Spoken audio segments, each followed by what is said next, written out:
तो ये है हमारा क्लास 9th के फिजिक्स के फर्स्ट चैप्टर का थर्ड नंबर लेक्चर। और आज के इस लेक्चर में हम लोग यह समझेंगे कि आखिर चाल क्या है, वेग क्या है, औसत चाल क्या है, औसत वेग क्या है। सारा का सारा चीज जो है हम लोग बहुत डीपली देखने वाले हैं। अगर आप यह वीडियो पूरा देख लेते हैं तो हर एक वीडियो के साथ ही साथ हम इस वीडियो में भी आपसे यही कहेंगे कि अगर आप यह पूरा वीडियो देख लेते हैं तो इस चैप्टर से कहीं से भी कोई भी किसी भी प्रकार का, चाहे वो ऑब्जेक्टिव प्रश्न हो या सब्जेक्टिव प्रश्न हो, सारा का सारा आप बना देंगे। चलिए आज की इस वीडियो को स्टार्ट करते हैं। तो सबसे पहले हम लोग चूंकि चैप्टर में हम लोग आज का जो है टॉपिक देखने वाला है वह एक है चाल और एक है वेग। इसमें हम लोग देखेंगे कि औसत चाल क्या है और औसत वेग क्या है। तो सबसे पहले हम लोग यह देखते हैं कि आखिर चाल किसे कहा जाता है। तो चाल किसे कहा जाता है पहले आप लोग उसे समझिए। तो चाल समझने के लिए आपसे हम एक बात पूछना चाहते हैं, या तो हम आपको बताएंगे, लेकिन पहले उससे पहले आप हमें एक बात यह बताइए कि क्या आप कभी गाड़ी पे बैठे हैं। अब आप बोलेंगे कि नहीं, हम कहाँ कभी गाड़ी पे बैठे हैं, 9th क्लास में भैया पापा तो हमें गाड़ी खरीद भी नहीं देते हैं। लेकिन क्या आपने कभी गाड़ी पर बैठा है? क्या आपने किसी के मुंह से यह बात सुना है कि हम तो 60 के स्पीड में गाड़ी चला रहे थे, हम तो 80 के स्पीड में गाड़ी चला रहे थे, हम तो 100 के स्पीड में गाड़ी चला रहे थे? हाँ भैया, हमने तो सुना है। हमारा एक दोस्त बोल रहा था कि हम 110 के स्पीड में गाड़ी चला रहे थे, हम 120 के स्पीड में गाड़ी चला रहे थे। यानी आपने सुना है या नहीं सुना है? ऐसा आपने जरूर सुना होगा कि कितना के स्पीड से गाड़ी चला रहे हैं। तो कोई भी गाड़ी, कोई भी वस्तु जितना के रफ्तार से चलती है वही तो उसका चाल है। चाल क्या है? कोनो वस्तु कितना तेजी से चल रही है, कितना रफ्तार से चल रही है। कोई एक वस्तु है वह कितना तेजी से, कितना रफ्तार से चल रही है, वही उसका क्या कहलाती है? चाल कहलाती है। तो चाल एकदम आसान है। कोई वस्तु कितना रफ्तार से चल रहा है वही उसका चाल कहलाता है। अगर आप मान के चलिए कोई एक आप साइकिल लेके चले गए और साइकिल को आप 10 के स्पीड से चला रहे हैं तो वही जो 10 जो है आपका क्या है? चाल है। अगर आप किसी बाइक को लेके जा रहे हैं और बाइक को आप 80 के स्पीड में, 100 के स्पीड में चला रहे हैं तो वही आपका क्या है? चाल है। तो चाल किसी वस्तु के रफ्तार को ही कहा जाता है, ठीक ना। इसके बाद आइए आगे समझते हैं हम लोग चाल किसे कहा जाता है। समझ में आ गया? अर्थात किसी वस्तु द्वारा इकाई समय में तय की गई दूरी। अब यह इकाई समय में तय की गई दूरी क्या है तो इसको भी समझाएंगे। बस आप लोग धैर्य रखिए, ठीक है ना। तो सबसे पहले देखिए, आइए सूत्र पे।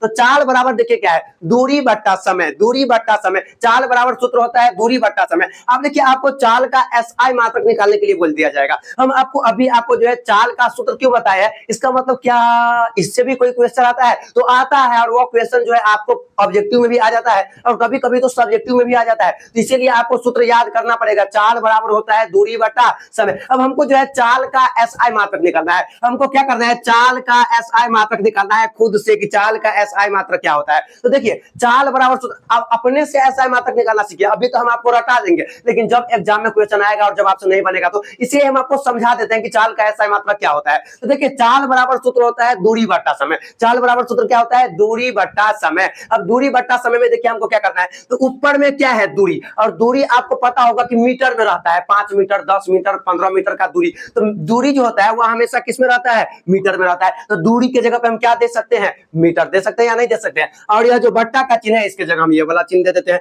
ठीक। और समय किस में रहता है? तो याद रखिएगा जब भी दूरी मीटर में हो, समय जो है आपको सेकंड में लेना है। किस में लेना है? सेकंड में। तो यानी समय की जगह पर क्या ले लेंगे? सेकंड। यानी चाल का जो एसआई मात्रक एक होगा वह मीटर प्रति सेकंड होता है। या एक और होता है चाल का एसआई मात्रक। आप कभी कभी देखते होंगे, किसी किसी के मुंह से सुनते होंगे कि किसी कोई जो है इतना किलोमीटर दूर है, उतना किलोमीटर दूर है, 5 किलोमीटर दूर है, 10 किलोमीटर दूर है। यानी चाल कभी कभी जो है किलोमीटर में भी दूरी दिया रहता है। दूरी कभी किलोमीटर में भी रहता है। तो देखिए सबसे पहले एक बार हम मान लेते हैं कि हमारा दूरी किसमें दिया हुआ है? तो किलोमीटर में दिया हुआ है, ठीक। और यहाँ पे जो यह वाला जो चिन्ह है इसके जगह पे हम ये वाला चिन्ह दे देंगे। अब यहाँ पे नीचा में समय है, तो जब भी दूरी किलोमीटर में रहता है तो तब जो समय होता है वह घंटा में होता है, यानी एच यानी आवर में होता है, ठीक ना। तो क्या आप चाल का एसआई मात्रक लिख लेंगे? कैसे आप लिखेंगे? तो चाल का सूत्र होता है दूरी बट्टा समय। और दूरी को मीटर में मापा जाता है और समय को सेकंड में। तो एक तो इसका जो चाल का जो एसआई मात्रक हो गया वह तो हो गया मीटर प्रति सेकंड। और एक जो होता है कभी कभी दूरी किलोमीटर में भी रहता है और कभी कभी जो समय रहता है वो घंटा में रहता है। तो एक जो इसका एसआई मात्रक हो गया वह हो गया किलोमीटर प्रति आवर। तो क्या आप खुद से इसका आंसर बना लेंगे? तो चाल का दो एसआई मात्रक होता है, याद रखिएगा, ठीक ना। अब कभी कभी जो है आपको जो है यहाँ पे सवाल बनाने के लिए दे दिया जाता है, आपसे सवाल पूछ दिया जाता है। देखिए सवाल यहाँ पे पूछा गया है, कोई एक वस्तु है, आप वीडियो में बारीकी से बने रहिए, हर एक चीज आपको समझ में आएगा। देखिए एक सवाल यहाँ पे दिया हुआ है कि कोई एक वस्तु है, वह वस्तु जो है बिंदु ए से बी तक जाती है, बिंदु ए से बी तक जाती है। और बिंदु ए से बी का जो बीच का जो दूरी है, बीच का जो दूरी है वह 10 मीटर है। कितना मीटर है? 10 मीटर है। और बिंदु ए से बी तक जाने में यह जो बस है इसको 2 सेकंड का टाइम लगता है। कितना का टाइम लगता है? 2 सेकंड का टाइम लगता है। तो यहाँ पे आपको इसका क्या निकालना है? चाल निकालना है। क्या निकालना है? चाल निकालना है। तो चाल बराबर, अब ये हम आपको सूत्र बताए हैं कि चाल बराबर क्या होता है? दूरी बट्टा समय। चाल बराबर क्या होता है? दूरी बट्टा समय। तो बताइए हमारा यहाँ पे दूरी कितना दिया हुआ है? तो दूरी हमारा दिया हुआ है कि बिंदु ए से बी तक का बीच का दूरी कितना मीटर है? तो 10 मीटर है। तो यहाँ पे हम दे देंगे 10 बट्टा में समय, कि टोटल समय कितना लगा है जब वह बिंदु ए से बी तक गया है। तो बिंदु ए से जो बी तक गया है तो कितना सेकंड लगा है? 2 सेकंड लगा है। तो अब इसको आप 2 से जो 10 को काटिएगा यानी कितना आ जाएगा? 5 आ जाएगा। और एक बात गौर कीजिए, यहाँ पे दूरी आपको किसमें दिया हुआ है? मीटर में। तो मीटर लिखेंगे ई वाला चिन्ह, और समय हमारा किसमें दिया हुआ है? सेकंड में। तो क्या दे देंगे? सेकंड दे देंगे। यानी हमारा तो यहाँ पे जो चाल आ गया, हमारा जो बस का जो चाल है वह 5 मीटर प्रति सेकंड हो जाएगा। तो क्या आप ऐसे करके इसका जो चाल जो है आप निकाल लेंगे। आप क्या करेंगे? जितना दूरी दिया रहेगा उसमें आप समय से भाग दे देंगे, वही आपका चाल कहलाएगा। यहाँ पे हम आपको बताए थे कि इसका मतलब हम आपको बताएंगे कि किसी वस्तु द्वारा इकाई समय में, तो देखिए इकाई मतलब होता है एक, इकाई मतलब होता है एक, यानी 1 सेकंड में। तो देखिए यहाँ पे 2 सेकंड में 10 मीटर था, तो यही चाल होता है। चाल में दोनों इकाई को गिनना रहता है। तो इकाई समय में आपको बताना था, इसीलिए आप 10 में कितना से भाग दे दिए है? 2 से भाग दे दिए है। तो जब आप 10 में 2 से भाग दे दिए है तो 2 पंचे 10 यानी 5 मीटर प्रति सेकंड हो गया।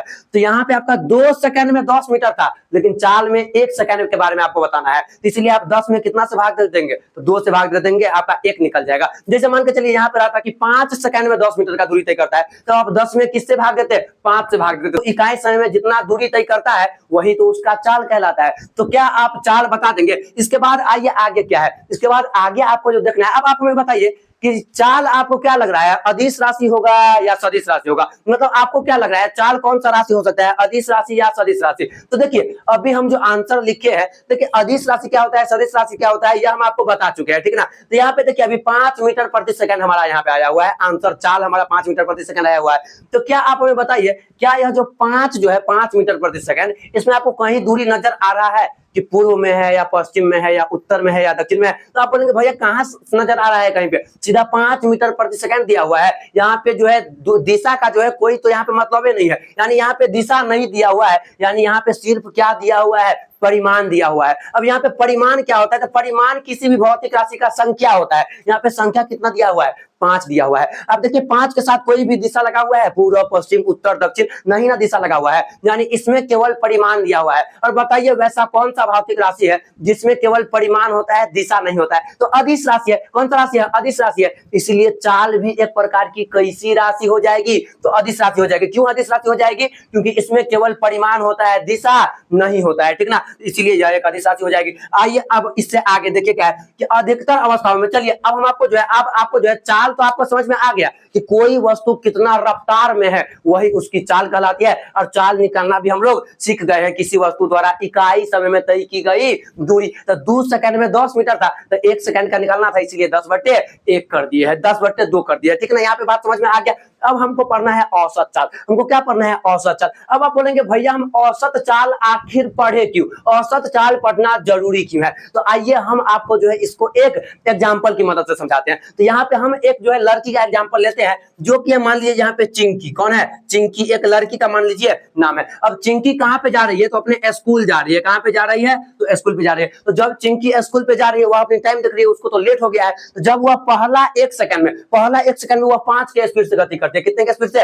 5 के स्पीड से गति करती है। फिर टाइम देखती है, फिर लेट हो गया, फिर वह 10 के स्पीड से गति करती है अगला 1 सेकंड में, फिर देखती है, फिर लेट हो गया, एकदम वह दौड़ने लगती है और वह कितना के स्पीड से? 20 मीटर का दूरी तय कर लेती है 1 सेकंड में। तो आप जो पहला स्थिति में देखेंगे 1 सेकंड में 5 मीटर गई है, फिर अगला 1 सेकंड में 10 मीटर गई है, फिर अगला 1 सेकंड में 20 मीटर गई है। तो चलिए अब आप हमें बताइए कि यहाँ पे चिंकी का चाल कितना होगा? तो आप बोलेंगे भैया चाल क्या होगा? दूरी बट्टा समय। तो यहाँ पे चाल बराबर क्या होता है? चाल बराबर सूत्र होता है दूरी बट्टा समय। तो जब यहाँ पे आप निकालेंगे दूरी बट्टा समय, तो दूरी है 5 मीटर और समय है 1 सेकंड, यानी 5/1 यानी 5 हो जाएगा, 5 मीटर प्रति सेकंड। अब यहाँ पे आप चाल निकालिए, तो 10 मीटर का दूरी 1 सेकंड में तय किया है, फिर 10/1 यानी 10 मीटर प्रति सेकंड हो जाएगा। फिर यहाँ पे आइए, फिर आप यहाँ पे आइए, यहाँ पे भी चाल निकालिए, तो 20 मीटर का दूरी, तो दूरी बट्टे समय, तो 20 बट्टे में 1 का तो कोई वैल्यू नहीं है, यानी 20 मीटर प्रति सेकंड। अब आप बोलेंगे भैया हम इसमें आप बोले क्या, एक बार तो वह 5 के स्पीड से चल रही है, एक बार 10 के स्पीड से चल रही है, एक बार 20 के स्पीड से चल रही है, तो बताइए बताइए आप यहाँ पे क्या होगा, चाल नहीं ना बता सकते हैं। तो इस स्थिति में आप वस्तु का चाल आप ही समझेंगे ना, एक बार 5 आया है आपका चाल, एक बार 10 आया है, एक बार 20 आया है, तो अब आप बताएंगे क्या। तो इसीलिए जब हमको जो है चाल पता नहीं चलता रहता है, ठीक ना, जब कोई वस्तु असमान गति करती है, जैसे देखिए 1 सेकंड में 5 मीटर, फिर 1 सेकंड में 10 मीटर, फिर 1 सेकंड में 20 मीटर, यानी जब कोई वस्तु असमान दूरी तय करती है, समान समय अंतराल में असमान दूरी तय करती है, तो उसे असमान गति कहा जाता है। आगे हम लोग देखेंगे, लेकिन यहाँ पे आप बात समझिए कि यहाँ पे अब आप बताएंगे क्या, तो यहाँ पे तो कंफ्यूजन हो गया। तो इसी के लिए एक शब्द आता है औसत चाल। क्या होता है, औसत चाल, यानी लगभग में आप बताइए। या तो हो गया कि एक बार 5 के स्पीड, एक बार 10 के स्पीड, एक बार 20 के स्पीड, लेकिन अब तो यहाँ पे आपको चाल तो पता नहीं चल रहा है, एक बार 5 है, एक बार 10 है, एक बार 20 है, तो अब आपको लगभग में बताना रहता है। तो जब आप चाल लगभग में बताते हैं तो वही आपका औसत चाल कहलाता है। क्या आपको इतना बात क्लियर आ रहा है, क्या आपको इतना बात समझ में आ रहा है? तो चलिए एक बार हम इसको और एक एग्जाम्पल की मदद से समझाते हैं। अब आप बोलेंगे भैया हम अभी नहीं मान रहे हैं,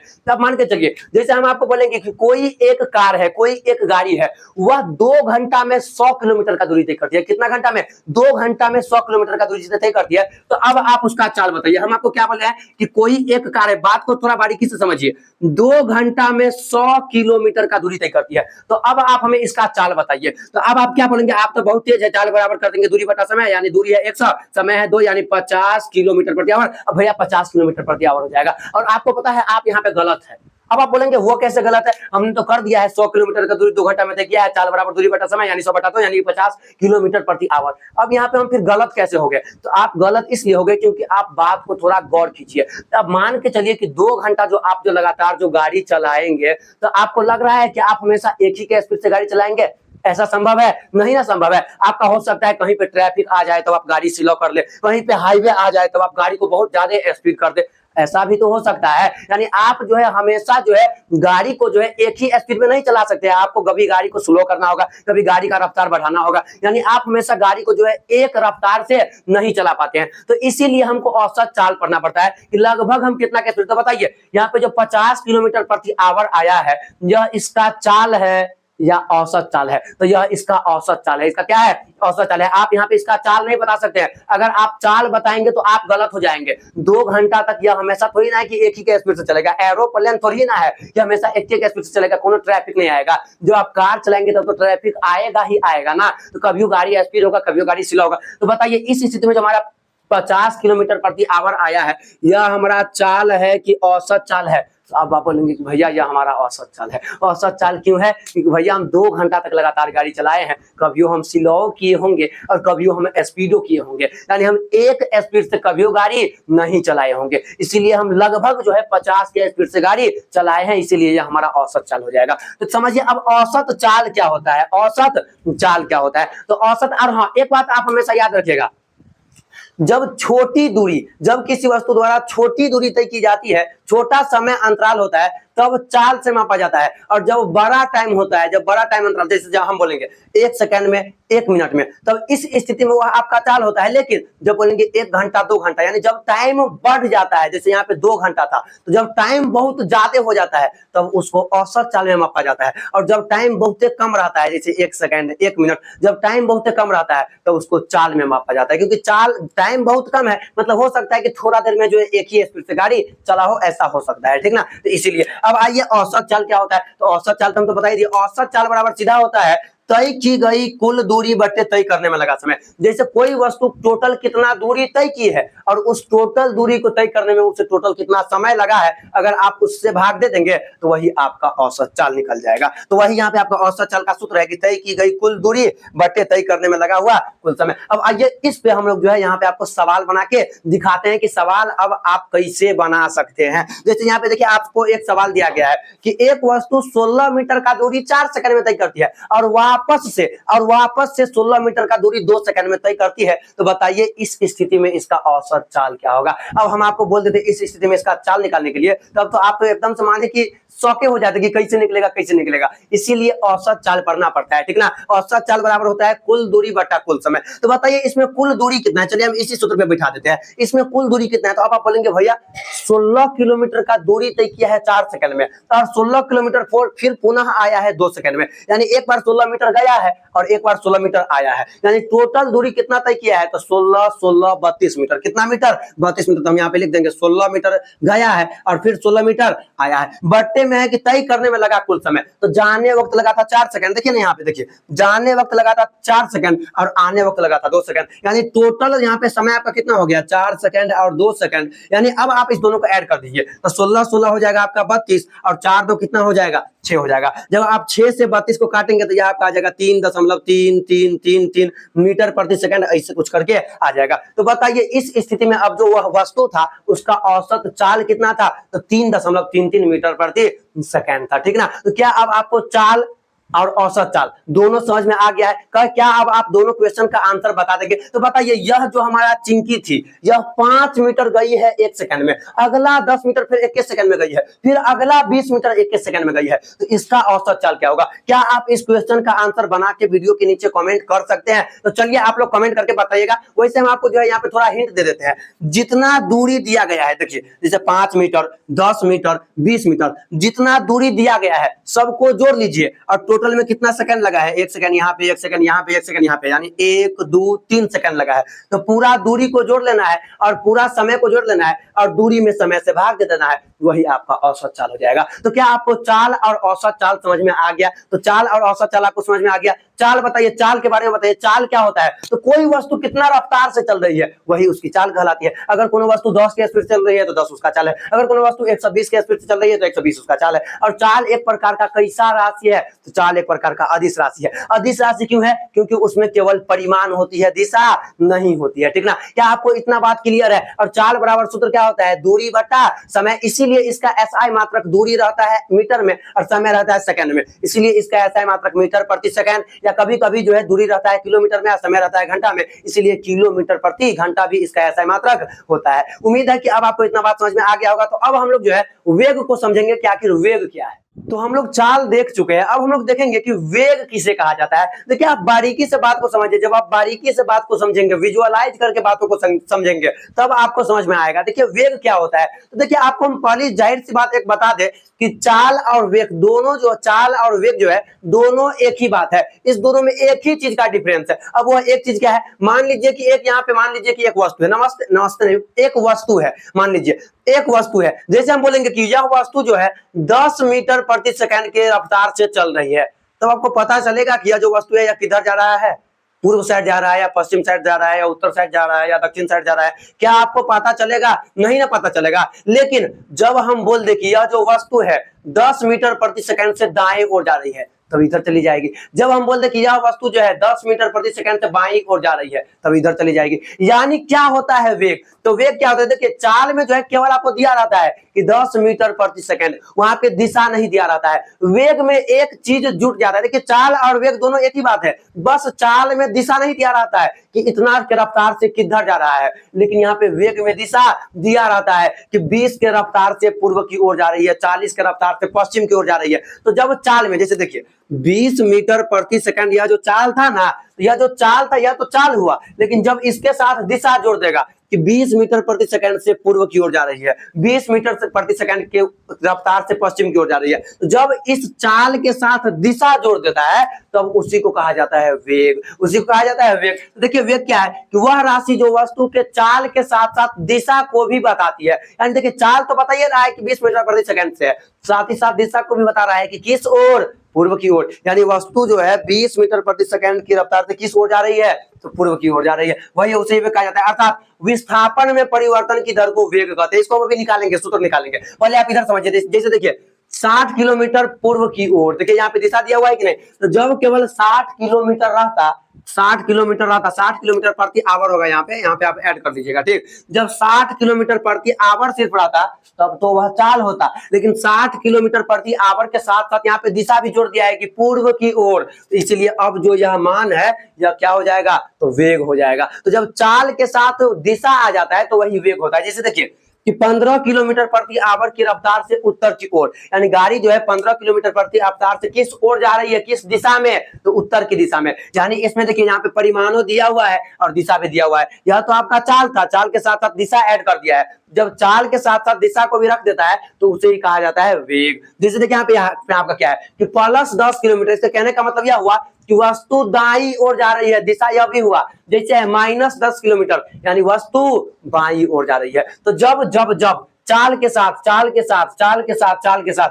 दिशा को ऐड कर दिया जाता है तब उसी को क्या कहा जाता है, वेग कहा जाता है। अब हम लोग वेग का सूत्र निकालने वाले हैं कि वेग का सूत्र क्या होता है। देखिए क्या है यहाँ पे, विस्थापन में परिवर्तन की दर, विस्थापन में परिवर्तन की दर। यहाँ पे सबसे पहले हम लिख देंगे विस्थापन, क्या लिख देंगे, विस्थापन में परिवर्तन की दर। और जब दर हटता है तो नीचे में क्या लग जाता है, सीधा समय लग जाता है। याद रखिएगा, जब भी पूरा भौतिकी में जब भी दर हटेगा किससे डिवाइड होगा, किससे भाग होगा, समय से भाग होगा। तो विस्थापन में परिवर्तन की दर को वेग कहा जाता है। तो विस्थापन तो है और दर की जगह पे हमारा क्या आ गया, समय आ गया। यानी वेग बराबर सूत्र क्या होता है, विस्थापन बटा समय होता है। अब आप हमें बताइए कि क्या वेग अदिश राशि होती है? तो अदिश राशि नहीं होती है। क्यों क्यों क्यों? क्योंकि वेग में उसके परिमाण के साथ साथ दिशा भी दिया हुआ है। देखिए ना यार, पूर्व, उत्तर, +10 -10, यानी इसमें परिमाण केवल नहीं दिया हुआ है, इसके साथ साथ दिशा भी दिया हुआ है। और जब परिमाण और दिशा दोनों रहता है, सब कुछ रहता है, तब ना वो सदिश राशि होता है।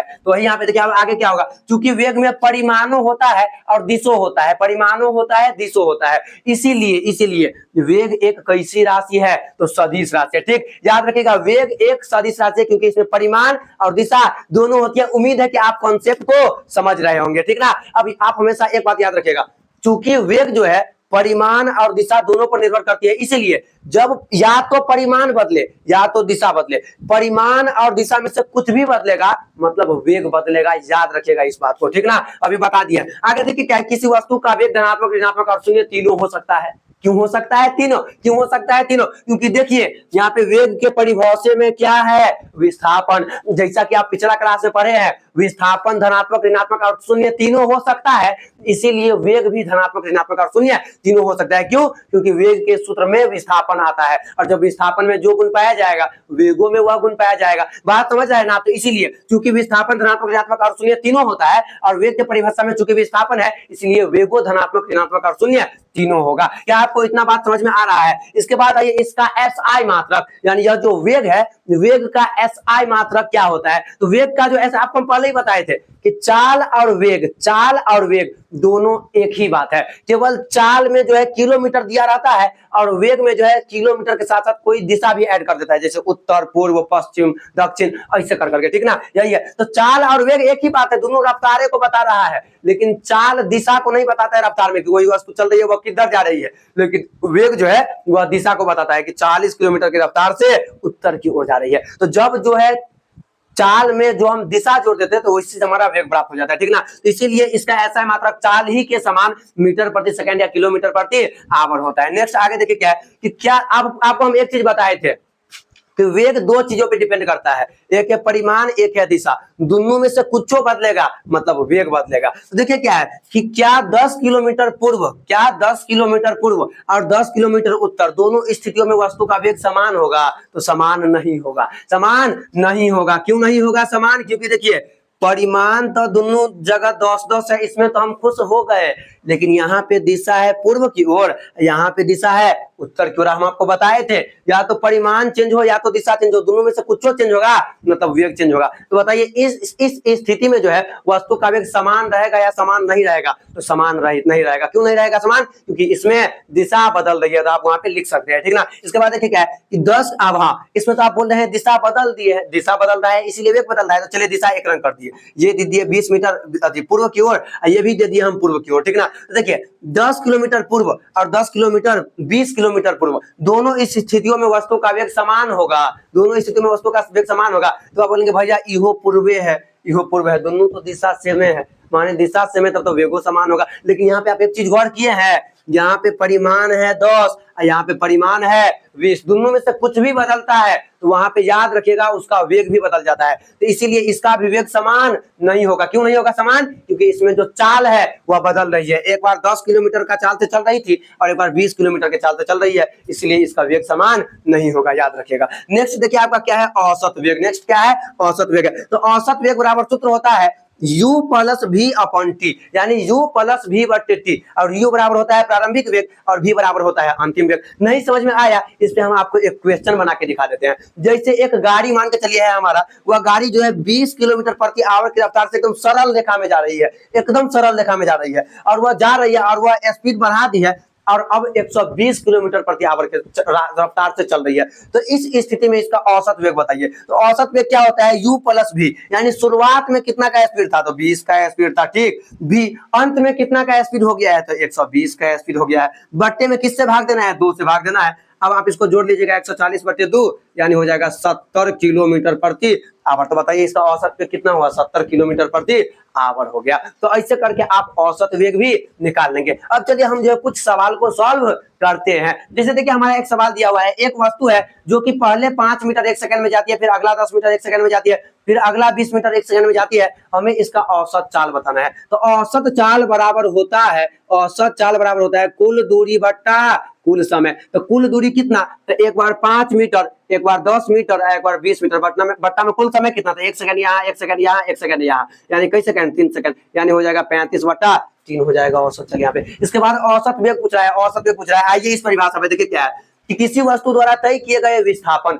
विस्थापन यानी शॉर्टकट रास्ता, शॉर्टकट रास्ता। तो यहाँ पर इस बिंदु से इस बिंदु तक का शॉर्टकट रास्ता क्या है, तो आप बोलेंगे चूंकि भैया सरल रेखा है इसीलिए उसका जो दूरी है वही उसका विस्थापनो है। तो विस्थापनो हो जाएगा 35 से। अब बट्टा में क्या बोल रहा है कि जितना टाइम लगा है विस्थापन तय करने में, जितना टाइम लगा है, टाइम हो तो 3 घंटा लगा, 3 मिनट लगा है, तो इसीलिए इसका औसत चालो ये होगा और औसत वेग ये हो गया। क्या आपको इतना बात समझ में आ रहा है। इसके बाद आइए नेक्स्ट क्वेश्चन की ओर। इस क्वेश्चन को थोड़ा बारीकी से समझिए। क्वेश्चन है कि कोई वस्तु, मान लेते हैं कोई वस्तु यहाँ पे हमारा मान लेते हैं बिंदु ए है, ये हमारा बिंदु बी है।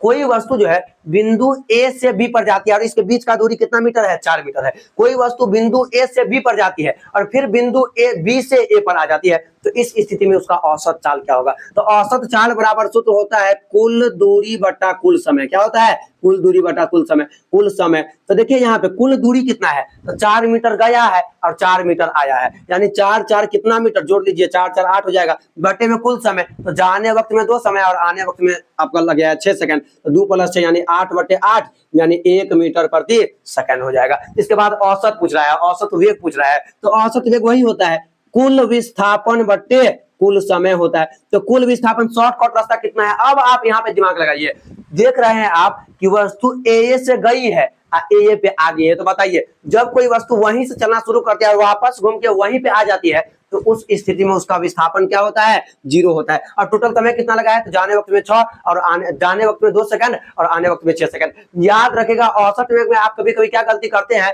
केवल आप 1 ही सेकंड लेते हैं कि आने वक्त में 6 सेकंड लगा है, नहीं, टोटल समय जोड़ना रहता है, ठीक ना। तो 2 और 6 8 सेकंड हो गया, तो 8 दीजिएगा, अब भाग दीजिएगा, 0 हो जाएगा, यानी 0 मीटर प्रति सेकंड इसका क्या हो जाएगा, तो औसत वेग हो जाएगा। तो क्या आप इस तरीके से चाल और वेग दोनों का क्वेश्चन सॉल्व कर लेंगे। क्या आप क्वेश्चन सॉल्व कर लेंगे। तो चलिए अब हम आपसे कुछ पूछ सकते हैं क्या चाल और वेग के बारे में। तो बताइए, तो चाल एक कौन सी राशि है, तो चाल एक कौन सी राशि है, तो अदिश राशि है। क्यों है अदिश राशि, क्योंकि उसमें दिशा का पता नहीं चलता है, केवल दे दिया रहता है कि 10 किलोमीटर प्रति आवर की रफ्तार से चल रहा है। अब किधर चल रहा है, पूर्व की ओर की, पश्चिम की ओर की, उत्तर की ओर की, दक्षिण की ओर, हमें कुछ भी पता नहीं चलता है। तो चूंकि दिशा नहीं रहता है इसीलिए चाल एक अदिश राशि। और बताइए जब हम दिशा जोड़ देंगे तो वही चाल हमारा क्या बन जाएगा, वेग बन जाएगा। जैसे 10 किलोमीटर प्रति आवर की रफ्तार से चल रही थी तो अब तो वह उसका चाल था, लेकिन जब हम बोलेंगे कि 10 किलोमीटर प्रति आवर की रफ्तार से पूर्व की ओर जा रही है, तो हम यहाँ पे दिशा ऐड कर दिए हैं पूर्व। तो जब दिशा ऐड कर दिए हैं इसीलिए अब यह क्या बन जाएगा, तो वेग बन जाएगा।